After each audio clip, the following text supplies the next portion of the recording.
This is the Read, Write, and Create podcast, the podcast where you get a bite-sized session of creative writing coaching from me, Lori L. Tharps. I'm an award-winning author of both fiction and nonfiction, a journalist, and a former college professor. I've spent more than 20 years writing, teaching, and coaching creative writers, so I created this podcast because I want to help as many BIPOC writers as possible get their stories out of their heads and into the world. Are you ready? Let's go.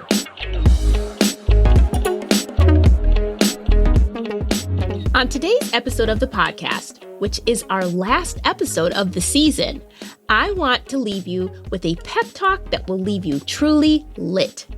I want to get you fired up and inspired to write, but also give you a source of inspiration you can always go back to when you need that little pick-me-up. So I decided to share my own secret source of inspiration for my writing life. Wait for it. It's the NBA. Yes, the players of the National Basketball Association have been keeping me uplifted as a writer since 1999. What happened in 1999, you ask? I married my husband. And even though he was born in a small town in the south of Spain, he's been a rabid NBA fan since he was a kid. And while I used to think it was annoying that he could literally connect every single thing in the world to something about Michael Jordan, over time, he was able to show me how some of my greatest struggles as a writer had already been solved by some of the greatest players to ever hit the courts. Trust me, it took me a minute to see things that way, but my husband is both persistent and wise, and he was able to help me when I really needed it with my writing career.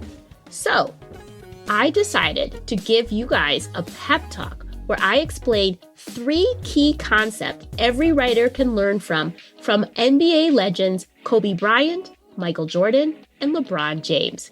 If you're skeptical, that's okay. I get it. I was too. But I promise, these are lessons that you don't want to miss. So stay tuned.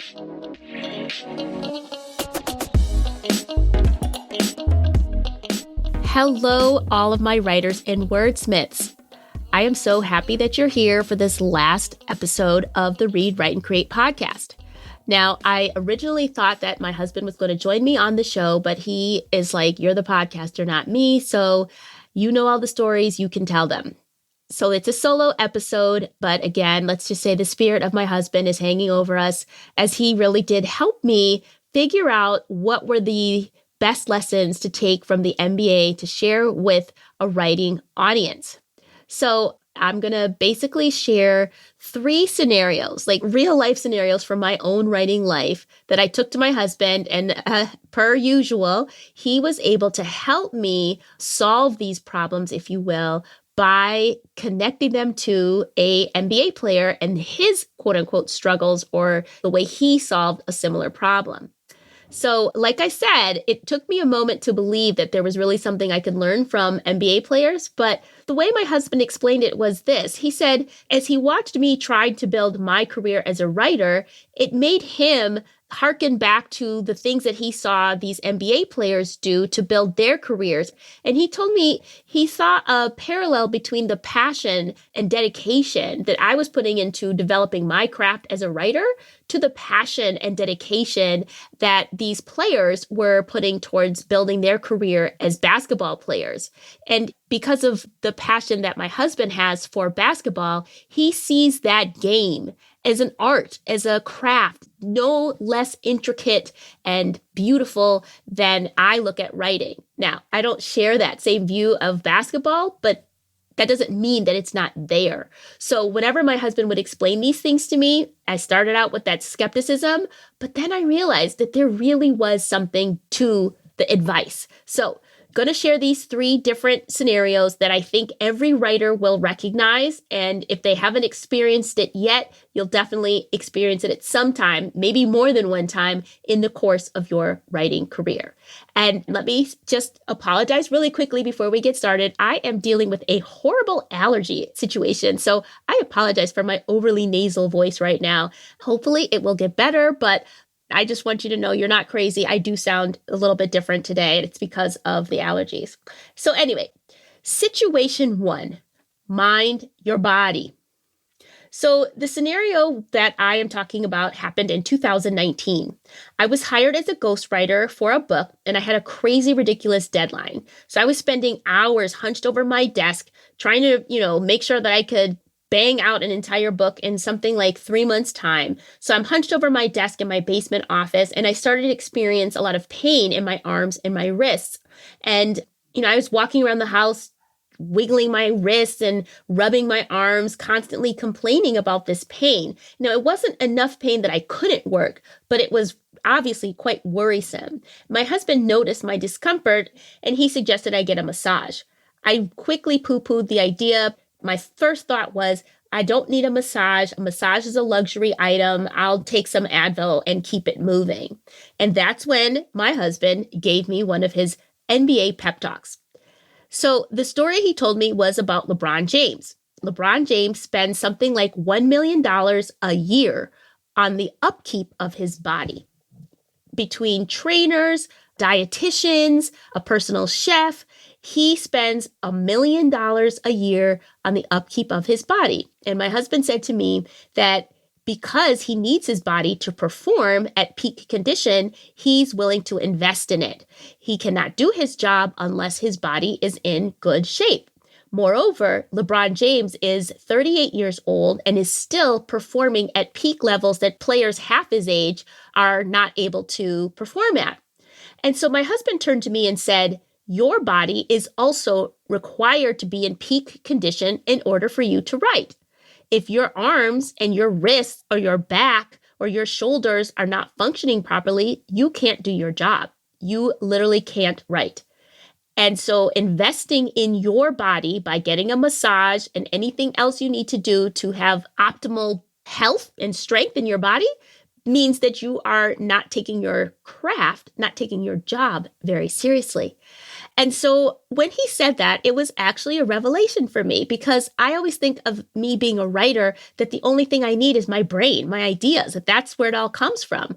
But the truth is that if my arms and my fingers and my wrists don't work and I can't type, then I am useless as a writer.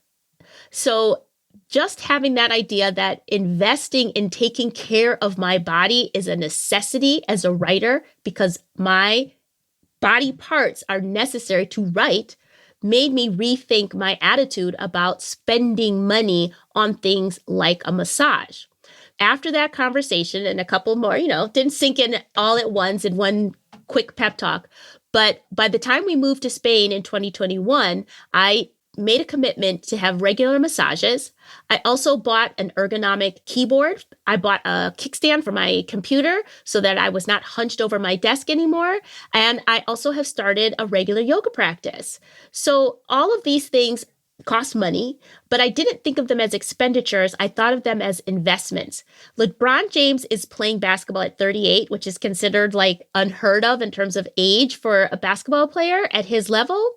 I also want to be writing well beyond my 50s. I want to be able to be writing until I don't want to write anymore, not until my body gives out on me. So investing in taking care of my body is a lesson well learned. Thank you, LeBron. Lesson number 2. Choose curiosity over competition. So for this situation, what had happened, this was really earlier in my career. I was working on my first novel, Substitute Me, and I just felt like giving up because I would look at all of the writers who I was aspiring to write like and thinking, I will never be as good as them. Mind you, I wasn't comparing myself to Toni Morrison or anything like that, but just the writers who were on the bestseller list, on those tables as like editors' pick lists, when you would walk into the bookstores, I just couldn't see myself as getting to be as good as my favorite writers. And it just made me not want to try anymore. I lost the hope because the competition was so great. That's when my husband gave me this wonderful story about Kobe Bryant. May he rest in peace. So my husband told me how Kobe Bryant started his basketball career. He actually was raised in Italy as a child. And when he started to play basketball, his approach was to look at the players who were better than him. And rather than stay away from them, he would challenge himself to play against them so he could see what made them better. Even as he was, in high school and starting to play professionally, he would put himself up against the better players so that he could learn from them. He would say, okay, this play is like this, or this player does this, has this skill or this trick, and I'm going to try to do that too. And even if he didn't master it or he didn't win that particular game, he was always saying, well, I'm getting better though. I'm learning from these guys who are better than me. Now, over time, of course, the way that ended up was that Kobe Bryant, when he retired, was known as one of the best players in the NBA. And he got there by looking at the ones who were better than him as potential teachers, as people who could teach him something, people he could learn from, instead of people he should run away from. So that Kobe Bryant story really stuck with me because it made me think, how small and how limited am I looking at my own potential by simply saying, I'll never be as good as these other writers? So rather than looking at the writers who are quote unquote better than me as competition, I should be like Kobe and look at them as potential teachers. Now, the other thing about that is Kobe didn't just say, well, I'll study them from the sidelines, and then when I think I know all their tricks, then I'll get in the game. If he took that approach, he would have never had the actual practice of playing and learning those tricks and doing them. So if I said, well, I'll just read a lot of books by my favorite authors, or I'll just take a lot of classes, but I won't actually do the writing, I'm never going to get better. So 2 lessons from Kobe. 1, look at your competition as teachers. Look at them as people who you can learn from. And 2, you got to put yourself in the game. I have to write and maybe write a few bad novels until I can learn enough from the greats that it can be incorporated into my work, and I too can be like Kobe and retire as one of the greats. So, lesson learned from Kobe: choose curiosity over competition. Now, the third lesson I want to share with you is use rejection to fuel your progress. So, this scenario happened after I finished my novel, Substitute Me, and it came out, and it got some very good reviews, both with professional reviewers as well as book bloggers. This was way before Bookstagram was even a thing, but, it was pretty well received. But then I got 2 particularly bad reviews. And not only were they criticizing the story, they were criticizing my writing, but somebody even said something to the effect that I should stick with journalism because clearly I'm not good enough to be a novelist. Ooh, that hurt. Now, why pay attention to that one review as opposed to the dozens of other positive ones? Well, writers, you know how it is. You're always going to fixate on the one negative review. But still, I was thinking to myself, maybe I'm just not good enough to be a novelist, and maybe I should just stay in my lane. Even though I didn't have a face to put to the critic who said that about my work, it just felt like there was somebody out there who was saying, you're not good enough. You're not good enough. And I, of course, took this tragedy to my husband, and he was like, let me tell you a story about Michael Jordan. Of course he did. So this is the story he told me about Michael Jordan. I did not know this at all. Some people it might be new information for others. But the story is this. He told me that when Michael Jordan was in high school and first wanted to be on the high school basketball team, he didn't make it. The coach actually said to a young Michael Jordan, you're not good enough. You didn't make the team. Now, at that point in his life, he was still just little Michael Jordan. He wasn't anything spectacular. The coach saying you're not good enough didn't make Michael Jordan despair. It didn't make him give up. It actually made him want to prove that coach wrong. So he spent the next year of his life practicing extra hard, doing more than he'd ever done before. Now, he also apparently grew during this time. He got taller, he got stronger, which obviously is going to help in basketball. But really, he just spent all of that next year practicing, getting better, taking that coach's you're not good enough and getting ready to turn it on its face and prove to the coach that he was good enough. And sure enough, by the next year, he made the team. Now, that philosophy of Michael Jordan's apparently fueled him for the rest of his career. He was famous for saying whenever he got criticized, when he got a loss, he would take the anger from the criticism or the anger from the loss and use that for fuel to play harder, to try harder, and then win the next time around if he could. According to my husband, now again, this is all according to my husband. I'm not a basketball fan, so I can't even say this from personal knowledge. But according to my husband, who is like a stan, right? He said that sometimes Michael Jordan would literally kind of get into, I don't want to say fights, but like he would haggle with the crowd at a game just to get his anger up so that then he could turn around and play harder. Because he had really trained himself to use that negative energy to fuel his own playing. In fact, I guess a bunch of younger players now have copied him in the same way, in that using that anger and that negative energy to fuel their playing at a higher level. Now, nobody's saying to go, go provoke a book critic. No. But the idea that instead of letting negative criticism or rejection, which is part of a writing life, you're going to get rejected, you're going to get criticism. Rather than letting it get you down, rather than letting it turn you into somebody who doesn't believe in themselves, why don't you use that negative energy to inspire you to get better? So when my husband told me that, it was something where, again, nothing takes away the sting of a bad review or rejection or somebody telling you you're not good enough. But rather than letting that person's negativity be the end of your career, why not say, no, I'm going to prove them wrong?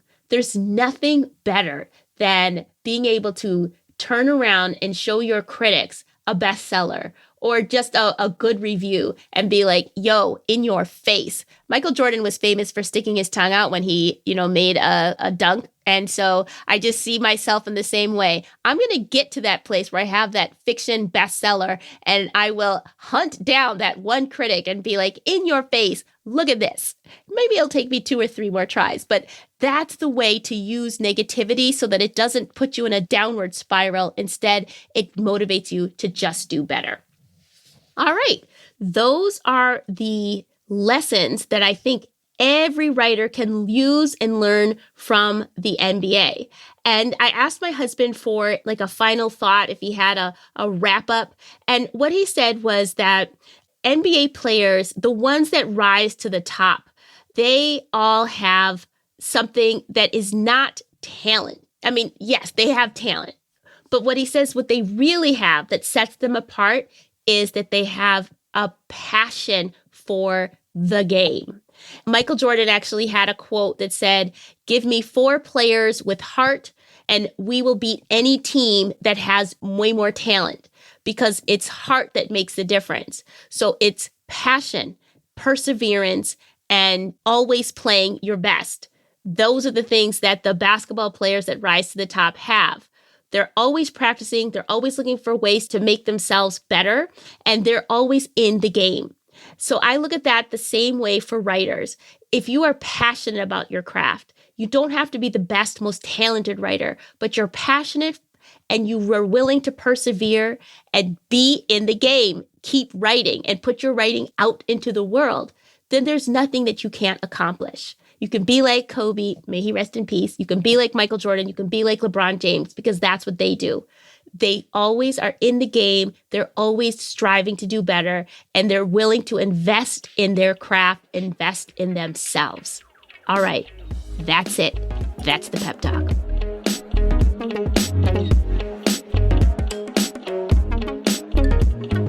I hope this coaching session left you inspired and motivated to write. I hope you feel a deeper connection and commitment to your literary projects and practice, and maybe, just maybe, you want to go play a game of basketball. Here are the takeaways for you to remember from today's pep talk. 1, just like LeBron James, you need your body to be in peak shape to write. Therefore, take care of it. Get that massage, do some yoga, take some walks, get in shape, stretch, eat well. If your body isn't in optimal shape, your writing won't be either. Taking care of your body is an investment in your craft and your career, not a luxury. Number 2, think of the writers who are more accomplished than you as your teachers, not your competition. Number 3, be like Mike. Use your rejections and bad reviews as fodder for doing better. Use the anger to write more, practice more, read more, and then prove the critics wrong.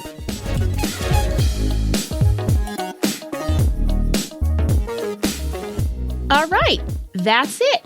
That's the end of this episode, and that's the end of Season 1 of the Read, Write, and Create podcast. As I mentioned, I will be going on hiatus for the summer months, and we'll be back here in early September. Now, I am going to be working on that novel that I keep talking about. I hope to have it in my agent's hands by the first week of September. So in the meantime, I might re-release some episodes of past interviews that I've done with some really amazing authors. So be sure you are subscribed to the show so you won't miss those because, like I said, they're really powerful and impactful interviews with some really top BIPOC authors. Next, just because I'm resting from podcasting doesn't mean I will be resting from blogging. I will be continuing to update the Read, Write, and Create blog with resources, opportunities, and literary tourism ideas for the summer. You can find the blog at the Read, Write, and Create website. That's at readwriteandcreate.com. Now, speaking of summer and taking off, actually, this has nothing to do with summer because actually my retreat is in October, but still, it feels like a summer activity to me to have a writing retreat. But yes, the official Read, Write, and Create writing retreat is officially open for registration. Now, as of this recording, it is May 18th right now, and there are still a few spots left on the retreat. Now, this is the retreat that has been specifically curated and created for BIPOC women writers who have a significant writing project that they are working on, either in fiction or creative nonfiction. We'll be staying in a gorgeous country estate in Sevilla, Spain, and we'll be pulling inspiration from Spain's multicultural history, including their hidden Black history, to inspire our writing. So, of course, it shouldn't have to be said that there'll be delicious food, writing instruction, and beautiful, beloved community to embrace you at this writing retreat. If you're interested in coming, and I would love to have you, please check the link in the show notes so you can register and sign up for the retreat. But don't delay because the spaces are going pretty quickly and there are not that many spaces. Only 9 writers can come to this retreat. So it's going to be an intimate group of writers working, writing, living, laughing together.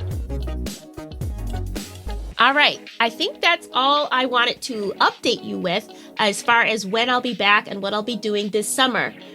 You can still stay in touch with me on the socials. Remember, I always like to show off my literary lifestyle on Instagram. I'm at Lori L. Tharps on Instagram. And I'm also always sharing writing opportunities on Twitter. And on Twitter, I'm at Read, Write, Create. That's Read, Write, and then CRE, the number 8. I will obviously leave the links in the show notes. Now, before I let you go for real, because this is the last episode of the season, I'm asking you to please consider leaving a rating and a review of the show on Apple Podcasts or wherever you like to listen to podcasts. Those ratings and reviews really help the podcast apps know that this is a dope podcast, and it helps people who are looking for podcasts find us. It only takes you a few seconds, really, just to pop your little finger on a star, hopefully a 4-star or a 5-star, and less than a minute to write a quick review. I appreciate you for doing that. Now, I also wanted to just give you a final appreciation and to let you know how much it means to me that you guys are listening to this show. This is a passion project for me, and to see that people are responding, the few notes that I've received, the shout outs on social media, I hear you, I love you, and I thank you so much because it fuels my fire to keep going and to bring you guys even more inspirational pep talks and writing resources for our next season. Until then, you guys know the Read, Write, and Create podcast is produced by me, Lori L. Tharps. Our editor is Brad Linder. Our theme music is by Wataboy. So, I won't be back in 2 weeks. I'll be back in 2 months. And until then, keep writing. And you should be writing a lot because 2 months is a really long time. See you later. Let's go out with the music.